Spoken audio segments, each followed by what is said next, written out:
"Your chest is warm," whispered the alien child. The queen covered her mouth. Marcus was a man who had seen many strange worlds and encountered countless alien species, but nothing had prepared him for the journey to the Thuru homeworld. Earth had been in talks with the Thuru for years, but this was the first time humanity had been invited to the royal palace. The invitation was an honor, but Marcus had never been one to believe in honor. He believed in results. And as he looked out the small window of the ship, he couldn't help but wonder what kind of results this mission would bring. The Thuru were a mysterious species.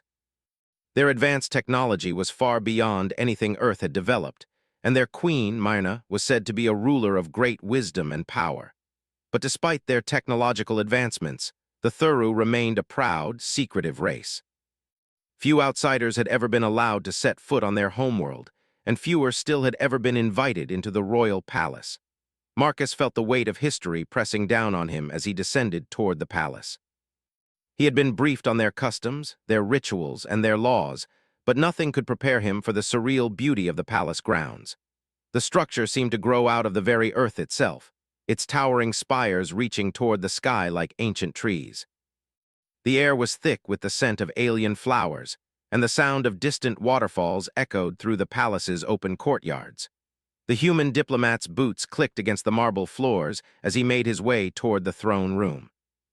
It was strange to be on the other side of the galaxy, standing in the heart of an alien empire. Marcus had traveled to countless planets, but this one felt different. The atmosphere here was charged with a sense of purpose, like something significant was about to happen. The throne room was massive, with walls adorned in alien tapestries that shimmered as if alive. The floor was made of polished stone, and at the far end of the room sat the queen's throne. Myrna was there, her regal figure bathed in the light from the large windows that stretched across the back wall. She wore a gown that seemed to blend with the very environment, her skin a deep violet, and her eyes gleaming like stars. There was something ancient about her, something that suggested she had been alive for far longer than any human could comprehend. As Marcus entered, he was immediately struck by the queen's presence. She exuded power, but there was something else there too, an air of sadness, of loss. It was subtle, but Marcus noticed it. The queen's gaze was fixed on him, and for a moment he felt as if she were looking straight through him. The weight of her stare was enough to make anyone second-guess their position in the room. "Human," Myrna's voice echoed through the hall, calm but commanding. "You come with offers of peace, but do you truly understand what it means to enter our world?" Marcus straightened his posture, preparing for what he knew would be a difficult conversation. "I understand the risks, Your Majesty, but I also understand that peace is the only way forward for both our peoples." The queen tilted her head slightly, her expression unreadable. "You speak of peace, but peace comes at a cost. You must prove that humanity is worthy of it." Before Marcus could respond, a soft sound broke through the tension in the room, a child's laughter. He turned to see a small figure standing at the edge of the throne room, watching him curiously. The child was unlike any human child. Her skin was a pale blue, and her large eyes seemed to shimmer with an inner light. She wore a simple, flowing robe, but the most striking feature was her presence. There was something incredibly old about her, something ancient that seemed to radiate from her small form. Marcus was taken aback. The Thuru had children, but he hadn't expected them to be so different. And yet there was something familiar about her, something that made his heart tighten in his chest. He couldn't explain it, but the child's gaze felt oddly comforting. "Lyra," Myrna's voice was softer now, but there was an edge of command to it. "Come here." The child didn't move at first. She simply stood there, studying Marcus with an intensity that made him feel exposed. Then slowly, she took a few tentative steps toward him, her bare feet making no sound on the stone floor. As she drew closer, Marcus could feel a strange pull, as if an invisible force was drawing him to her. He found himself bending slightly at the waist to meet her gaze, unsure of what to make of the situation. Lyra stopped just a few feet away from him and tilted her head, as if studying him in return. For a long moment, neither of them spoke. The silence in the room stretched, becoming uncomfortable. Then the child whispered in a voice so soft, it almost seemed to be carried on the air itself. "Your chest is warm." Marcus blinked, unsure if he had heard her correctly. His heart beat faster, but not from fear. No, it was something else, something that made his pulse race in a way he had never experienced before. The warmth the child spoke of wasn't just physical warmth.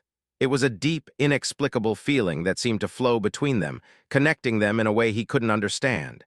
He straightened, uncertain of how to respond.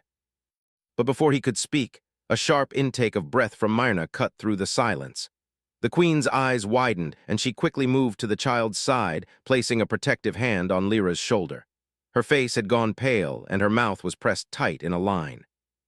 "What is this?" Marcus asked, his voice laced with confusion. Why did she say that?" Myrna didn't answer immediately. She looked down at the child, her expression one of deep concern before turning her gaze back to Marcus. There was a new wariness in her eyes, as if she had just seen something that terrified her. "You must leave," Myrna said abruptly, her tone no longer as regal but tense, filled with a barely contained anxiety. "Now." Marcus stood there, frozen. He didn't know what to say. The child's words, the warmth, and the queen's reaction. It was all too much, too sudden. The room, once so still and quiet, now felt heavy with something unsaid, something dangerous that lurked just beneath the surface. Lyra looked up at the queen with wide eyes, her small hand reaching out for Marcus once more, but Myrna quickly pulled her away, her movements sharp and quick. "Leave now, human," the queen ordered again, her voice leaving no room for argument. Marcus hesitated, his mind racing. There was something he didn't understand, something about the child, about the warmth, and about the queen's reaction. But in the end, he knew he had no choice but to obey. As he turned to leave, he could feel Lyra's gaze on him, her eyes filled with a mixture of curiosity and something else, something that seemed almost like sorrow. The door to the throne room slid shut behind him, leaving him in the cool silence of the palace halls. And as the door clicked closed, Marcus couldn't shake the feeling that something had just changed. Something in the very air, in the very fabric of his being.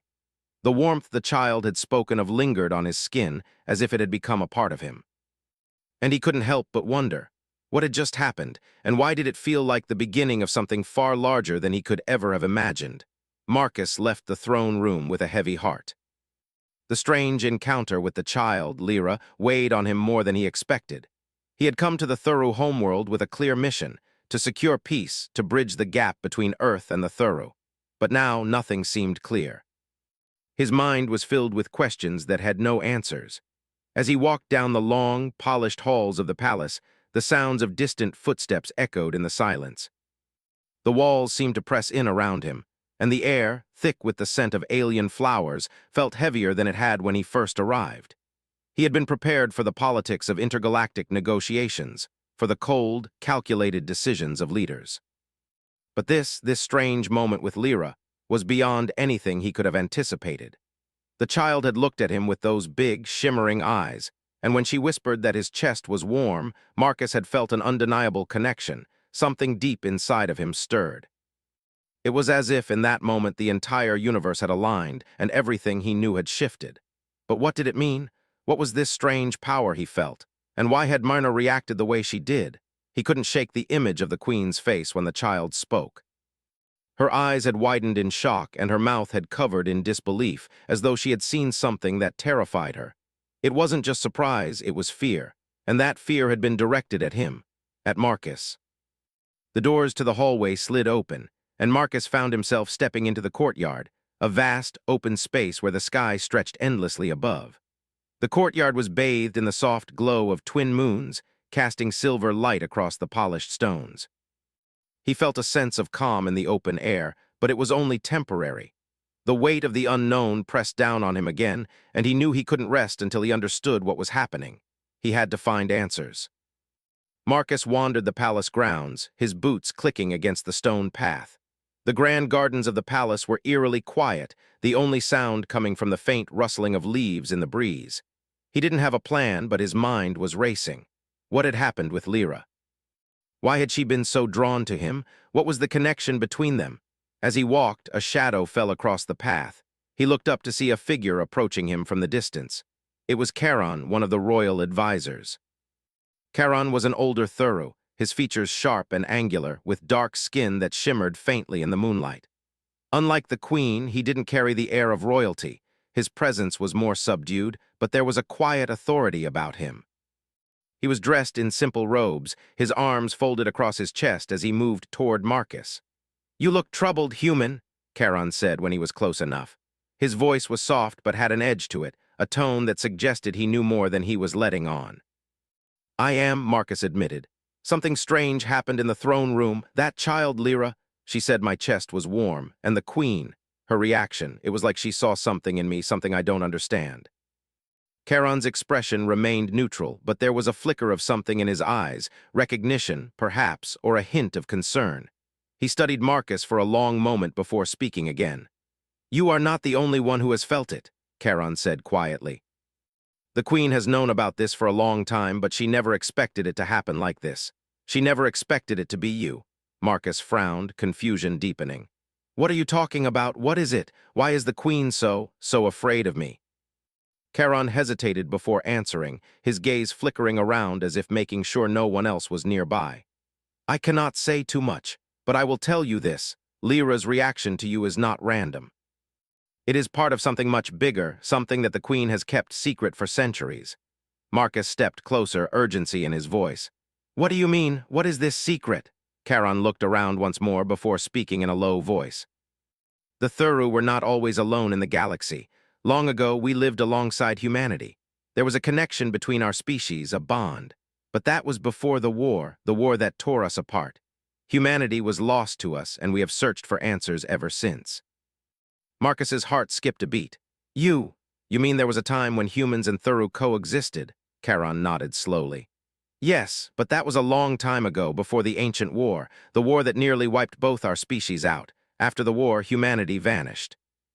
We lost all contact. The Thuru believed that they were alone, that no other species could match their power.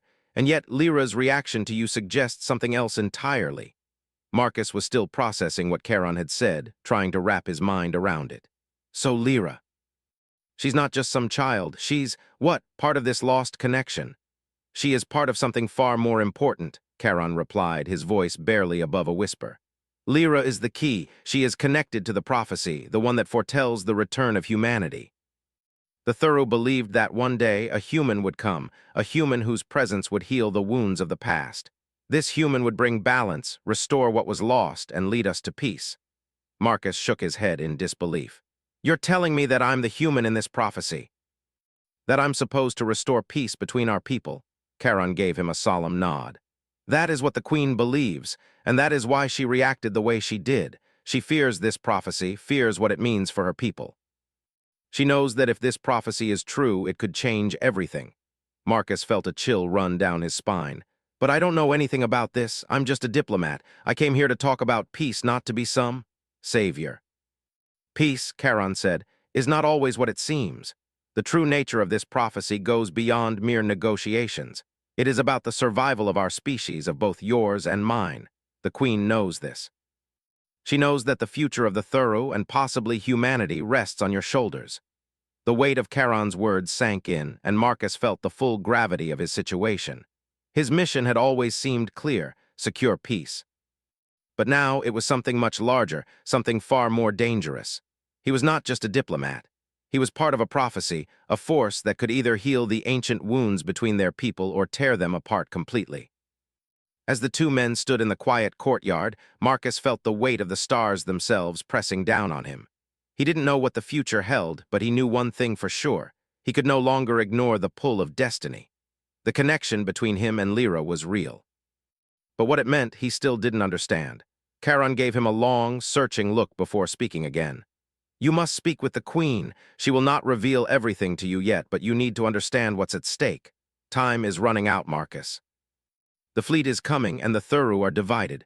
This prophecy might be the only thing that can save us all."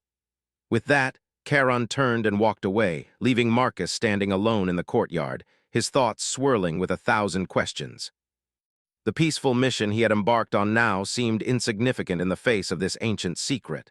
There was something much bigger at play, and Marcus had no choice but to face it head-on. He took a deep breath, the cool night air filling his lungs. As he prepared to meet the queen again, he knew one thing: the path ahead would not be easy. But whatever came next, he would have to walk it. For peace, for the future of both his people and the Thuru.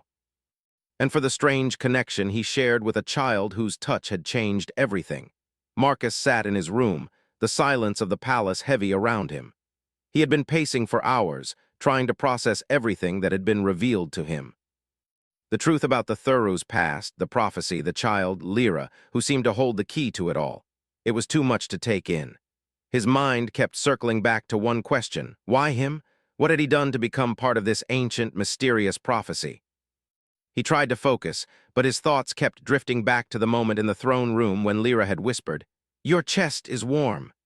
The sensation that had followed that simple phrase had been overwhelming. He had felt a connection, something that ran deeper than just physical warmth. It was as if Lyra's touch had unlocked something inside him, something he hadn't known was there. But what was that feeling, and why had it affected the queen so strongly?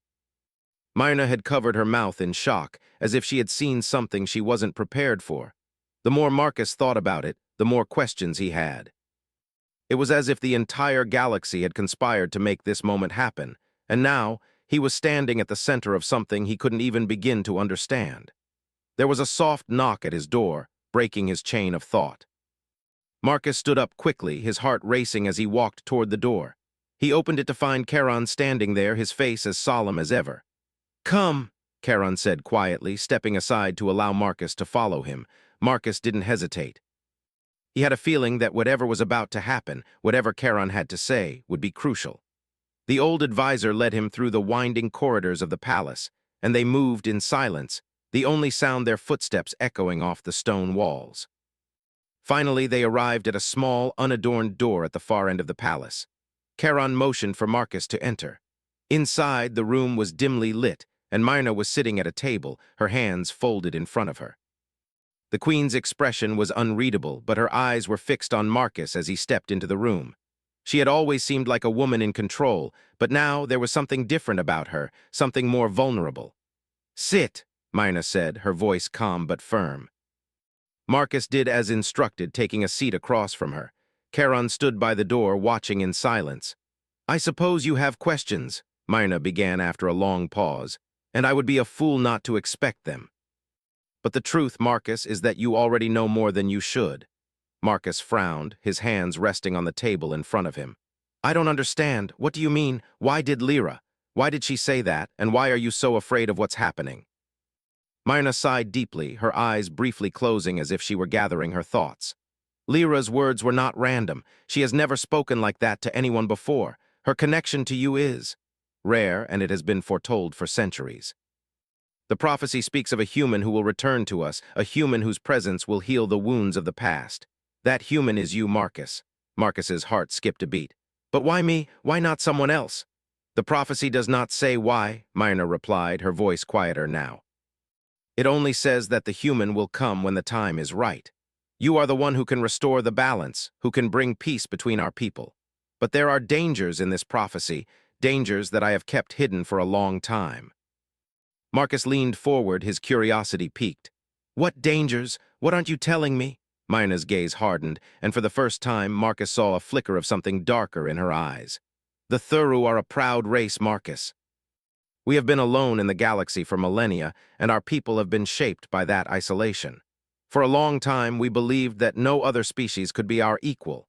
But the prophecy speaks of unity, of two species coming together. That is what you represent. But there are those among us who do not share my belief in peace. They believe that the return of humanity will bring about our destruction." Marcus's mind raced. "Are you saying there are people in your court who want war? They want to fight Earth?" Myrna nodded, her expression grim. "Yes, there are factions within the Thuru who see the prophecy as a threat. They believe that bringing humanity back into the fold will weaken us. They are willing to do whatever it takes to prevent that from happening, even if it means starting a war. And there are others, more powerful, who believe that if they can control the prophecy, they will be the ones to rule both our species." Marcus felt a cold shiver run down his spine. "And Lyra, why is she so important?" Charon spoke up from the doorway, his voice low. "Lyra is a descendant of the ancient bloodline, the one that first bonded with humanity. She is the living embodiment of the prophecy. She is the one who has the power to bring both species together, but she is also the one who can tear everything apart. If the wrong people get control of her, everything will be lost." Myrna's voice was soft now, almost sad. Lyra is the key. She holds the power to bridge the gap between our species, but she is also the most vulnerable. That is why she is being protected, but she cannot be protected forever. You must understand, Marcus. You are not just here to negotiate peace. You are here because the fate of our species depends on you. Marcus's head spun. He had come to the Thuru homeworld as a simple diplomat, but now he was at the center of an ancient conflict that spanned centuries. The weight of the responsibility was overwhelming, and he didn't know if he was ready for it. But one thing was clear, there was no turning back now. "What do I need to do?" Marcus asked, his voice steady despite the turmoil inside him. Myrna looked at him, her gaze piercing. "You need to prove yourself, Marcus. The factions within my court are already moving against you. They will not let the prophecy come to pass easily. You must win their trust, show them that you are not a threat but an ally. If you fail, the peace we hope for will be lost and war will be inevitable." Charon stepped forward, his voice low but urgent. "And you must protect Lyra. She is the key, but she is also in danger. There are those who will stop at nothing to control her power." "You cannot let that happen." Marcus nodded, though the weight of it all was nearly too much to bear. He had never signed up for this kind of responsibility, but now that he knew the truth, he couldn't ignore it. The future of both humanity and the Thuru was in his hands. "I understand," Marcus said, his voice firm. "I will do whatever it takes, but I need your help. I can't do this alone." Myrna's eyes softened, though the sadness remained. "You will have it, Marcus, but you must be prepared. The road ahead will not be easy. The stakes are higher than you can imagine." As the conversation came to an end, Marcus left the room with a heavy heart. He had learned more in the last few hours than he had in the entire time he had been on the Thuru homeworld. But there was no turning back now. He had a mission to complete, and it would be up to him to ensure that the prophecy came true. Whether it brought peace or destruction, he did not yet know. All he knew was that the future of both his people and the Thuru depended on his next steps. Marcus stood at the edge of the palace courtyard, the cold breeze biting at his skin as he tried to make sense of the revelations he had just received. Myrna's words echoed in his mind. "The fate of both species rests on you." The weight of those words pressed on his chest, making it difficult to breathe. His mission had always been clear: secure peace between humanity and the Thuru, but now everything had changed. He was no longer just a diplomat. He was a key player in an ancient prophecy, one that held the future of both worlds in its hands. The truth about Lyra, the child who had somehow connected with him, still lingered in his thoughts. She wasn't just any child. She was the living embodiment of the prophecy, the one who could heal the deep wounds between their species, or cause them to grow even deeper. The Queen's fear, Charon's warnings, and the factions within the Thuru court that threatened peace, they were all connected. Marcus knew that time was running out. He couldn't afford to wait any longer. He took a deep breath and turned, heading back toward the palace. The mission had changed, but the objective remained the same. He had to ensure that the prophecy came true. That meant gaining the trust of the Thuru factions, earning their belief that humanity was not a threat, and protecting Lyra from those who would seek to use her power for their own ends. As Marcus walked down the long corridor back to his quarters, he couldn't shake the feeling that something was watching him. The air around him felt thick, charged with an energy he couldn't explain. He had spent most of his life negotiating with alien species, but this was different. This was more than just politics. This was destiny. When he reached his room, Charon was waiting for him. The old advisor's face was even more somber than usual, his brow furrowed in deep thought. "You look troubled," Charon said, his voice low. "The weight of what you've learned is heavy, but you must not lose focus." Marcus nodded. "I know, I don't understand why this is happening to me. Why me? I'm just a diplomat." Charon's gaze softened slightly, though his expression remained serious. "You have a role to play, Marcus, a role that has been written into the stars long before you were born. The Thuru believe in fate, and whether you believe in it or not, your fate is tied to ours." Marcus ran a hand through his hair, frustration bubbling inside him. "I didn't ask for this. I didn't ask to be part of some ancient prophecy." "No one ever asks for their destiny," Charon replied quietly, "but it is yours nonetheless." There was a long pause, and for a moment Marcus simply stood there, processing the weight of everything. Finally, Charon spoke again, his voice filled with urgency. "The factions within the palace are already moving against you. The peace talks are more fragile than you realize. You must act quickly, Marcus. If the factions see you as a threat, they will stop at nothing to remove you. And if that happens, the prophecy will be lost and war will be inevitable. Marcus took a deep breath and nodded. What do I need to do? Charon didn't answer immediately. Instead, he looked toward the door, his expression tense. You need to meet with the queen.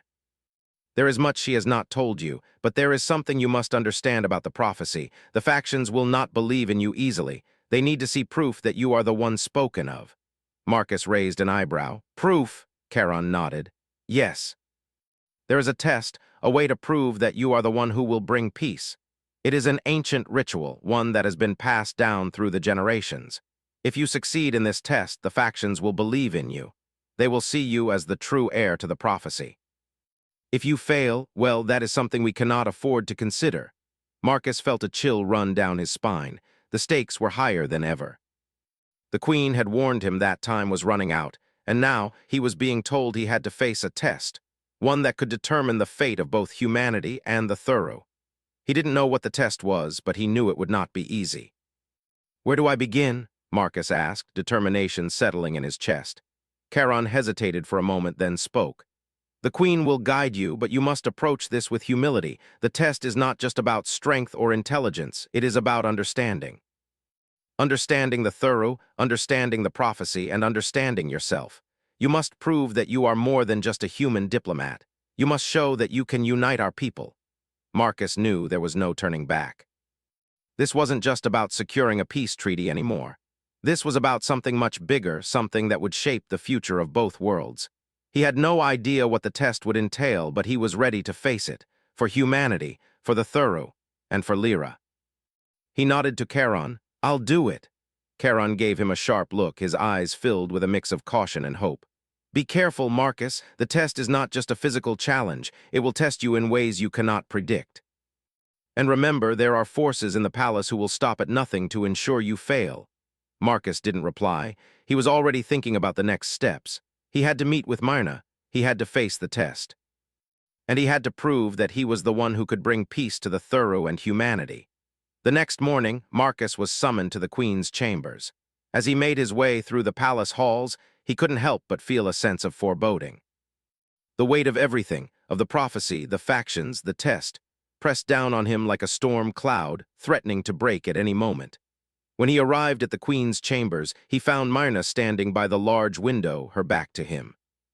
The sunlight filtered through the transparent walls of the palace, casting a soft glow around her. She turned slowly as he entered, her expression unreadable. You have come, she said softly, her voice carrying the weight of centuries of responsibility. Are you ready? Marcus didn't hesitate. I'm ready. Myrna studied him for a long moment, her eyes scanning his face as if searching for something. Finally, she nodded. Very well, the test will begin at dawn tomorrow. I will explain what you must do, but remember this. The test is not only about your actions, but about your heart. You must prove that you can see beyond the surface, that you can understand the needs of both your people and mine. Marcus nodded, but his mind was racing. What could this test be? What would he have to do to prove himself? And more importantly, what would happen if he failed? Myrna turned back to the window, her expression distant. Tomorrow, you will face the heart of the prophecy. Only then will you know if you are truly the one who can bring peace. As she spoke, Marcus felt a sense of finality settle over him. There was no more time for hesitation, no more time for doubt. Tomorrow, the test would begin. And whether he succeeded or failed, it would change everything. With that thought in mind, Marcus left the queen's chambers, the weight of his mission heavier than ever before. He had to prove himself. He had to succeed. For humanity, for the Thuru, and for the future of both worlds. The day of the test arrived, and Marcus felt the weight of it pressing down on him with every passing minute. As he prepared to leave his quarters, the events of the previous days flooded his mind. The prophecy, Lyra, the queen's secret fear, and the looming threat of the factions within the palace, it was all too much to handle. But now there was no choice. This was the moment. If he was going to fulfill his role in this ancient story, he had to face the test. There was no turning back. The sun was just beginning to rise as Marcus made his way through the quiet halls of the palace. The air was cool, and the palace was still, as if holding its breath. It was early, but the palace seemed alive with anticipation. The weight of the prophecy was everywhere, thick in the very air he breathed. When he reached the main courtyard, he found Charon waiting for him. The advisor's face was as stoic as ever, but Marcus could see the concern in his eyes. It was clear that this test meant more than anyone had let on. It wasn't just about Marcus. It was about the future of both humanity and the Thuru. "You're ready?" Charon asked, his voice low. Marcus nodded, though he could feel the nervousness churning in his stomach. "I think so, but what happens if I fail?" Charon's eyes narrowed slightly. "Failure is not an option. You must succeed, for both your people and mine." Marcus swallowed, feeling the weight of Charon's words. "I'll do my best." The two of them walked in silence toward the central chamber of the palace. It was a large, circular room with high, vaulted ceilings, and the air inside was heavy with an ancient energy. The room was dark, save for a few faint lights that illuminated the center. A long stone table stretched across the room, with chairs lined on either side. The queen was already seated at the far end, her eyes focused on Marcus as he entered. She didn't speak at first, her gaze intense. It was the same gaze that had pierced through him when he first met her, the same gaze that had been filled with both power and fear. But now there was something else in her eyes. A kind of resignation, as though she knew what had to happen, but she wasn't sure if she was ready for it. "Come forward, Marcus," Mina said, her voice soft but commanding. Marcus stepped forward, his heart pounding in his chest. The room was silent, the weight of the moment pressing down on him. He couldn't help but glance at the surrounding walls, where ancient symbols and markings were etched into the stone. It was as if the entire room was watching him, judging him. When he reached the center of the room, Myrna rose from her seat. She stepped forward slowly, her eyes never leaving his. "The test is simple," she said. "You must understand the meaning of unity.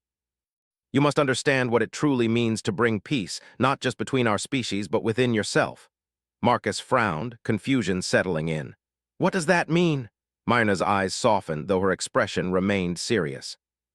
"The prophecy speaks of a human who will bridge the divide between our people. But it is not just about political alliances or treaties.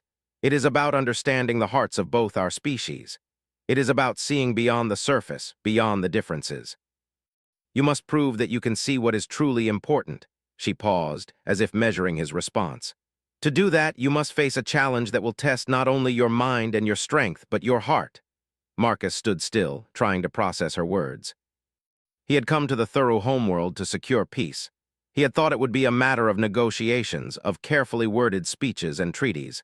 But this test, it was something far deeper, something he couldn't quite grasp. "What kind of challenge?" Marcus asked, his voice hesitant. Mina turned toward the far side of the room, where a large, ancient-looking stone door stood. She motioned for him to follow her as she approached the door, which opened with a soft hiss, as if it had been waiting for this moment. On the other side of the door, the room was dark, illuminated only by the faint glow of bioluminescent plants growing along the walls. At the center of the room stood a pedestal, and on it a small, intricately carved box. "This is the test," Myrna said, her voice low. "You must open this box, but it is not as simple as it seems. To open it, you must face your own fears, your own doubts. The box will reveal your true self. If you are worthy of the prophecy, you will see the path to peace." Marcus stared at the box, a sense of unease settling over him. He didn't understand. How could a simple box hold the answer to peace? But something in his gut told him that this test was unlike anything he had ever faced. It wasn't about winning or losing, it was about understanding. He stepped forward, his hand reaching out to touch the box. As his fingers brushed against the smooth surface, a wave of emotion washed over him. It was as if the box was alive, reacting to his presence. His heart raced, and he felt the familiar tightness in his chest as a flood of memories and feelings surged to the surface. Images of his life on Earth flashed before his eyes, the people he had known, the relationships he had built, and the many struggles he had faced. But there was something else, too. A feeling of deep uncertainty, of fear of failure, fear of being lost. Fear that no matter what he did, it would never be enough. He closed his eyes, trying to calm the rush of thoughts that overwhelmed him. He had faced danger before. He had negotiated with alien species, dealt with conflicts that seemed impossible. But this was different. This was not a battle of words or tactics. This was a battle within himself. The box began to glow faintly, and Marcus felt a pull, a force that seemed to draw him deeper into the challenge. He had to confront his own fears, his own doubts. Only then would he be able to unlock the peace that both the Thuru and humanity needed. "Take the box," Myrna said, her voice distant but filled with expectation. "And face your truth." Marcus hesitated, but only for a moment. He knew that this was the only way forward. If he truly wanted to bring peace, he had to face himself. He had to understand what lay beneath the surface, the fear, the uncertainty, the doubts. He picked up the box, and as his fingers closed around it, a sharp jolt of energy shot through him. His vision blurred and the room seemed to spin around him. For a moment he felt as if he was falling into darkness, lost in his own thoughts. And then, suddenly, everything stopped. The room became still. The overwhelming rush of emotion faded, replaced by a sense of clarity. He opened his eyes and found himself standing in a vast, empty space. There was no sky, no earth, just endless blackness. In the distance, he could see a faint light, a glow that seemed to draw him forward. As he moved toward the light, he realized that it was not just a light, but a vision of humanity and the Thuru standing together. They were not separate, but united, working side by side to build a future. The vision was beautiful, but it was also fragile. It was a delicate balance, one that could easily tip into chaos if not handled with care. He reached out toward the light, and as his fingers brushed against it, the vision changed. He saw the conflict, the fear, the anger, the misunderstandings between the two species. He saw the divisions that had kept them apart for so long, and he realized something. The path to peace wasn't just about negotiation. It wasn't about words or treaties. It was about understanding each other's pain, each other's fear. It was about empathy. The vision faded and Marcus was back in the room with Myrna. He opened the box and saw that it was empty, but somehow that didn't matter anymore. He understood now. He understood what needed to be done. He looked up at Myrna, his voice steady. "I'm ready. We can bring peace." Myrna's eyes softened, and for the first time Marcus saw a flicker of hope in her gaze. She stepped forward, placing her hand on his shoulder. "You have proven yourself, Marcus. The prophecy is real, and you are the one who will bring our people together."